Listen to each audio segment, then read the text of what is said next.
I mentioned irony. The top religious leaders, Sanhedrin, clearly knew the 10 Commandments. Thou shalt not murder. And the religious leaders want to murder an innocent man. God's chosen people want to destroy the chosen one.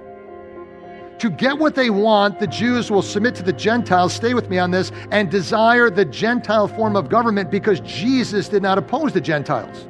Because Jesus is not opposing the Gentiles, we will submit to the Gentiles to get Jesus killed. We will violate our own Jewish laws in an effort to not violate the Roman laws. The judge of the world who will judge in righteousness is being judged by the world in unrighteousness. Put your mind around that one. The world is judging Jesus, who's the judge of the world. They rush this 6-part sham trial through in a matter of hours, while God has now waited over 2,000 years to vindicate himself. They are prepared to kill that afternoon Jesus, who is known as the Lamb of God, at the exact same time that the lambs of God will be sacrificed for the Passover.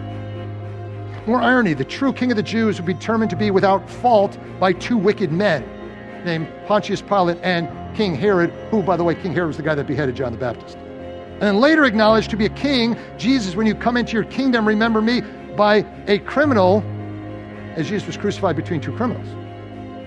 And by the way, Herod's father, the so-called Herod the Great, was named King of the Jews by Caesar Augustus.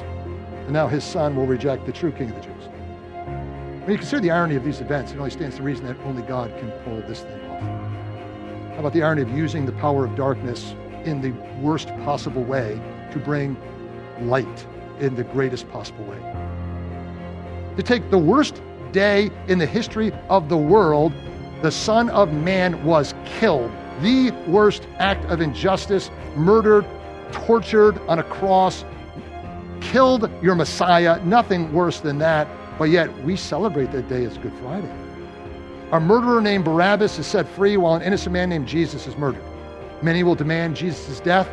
Within a couple weeks at Pentecost, many of those people will demand Jesus' forgiveness. God's plan can't be stopped. Here's the point.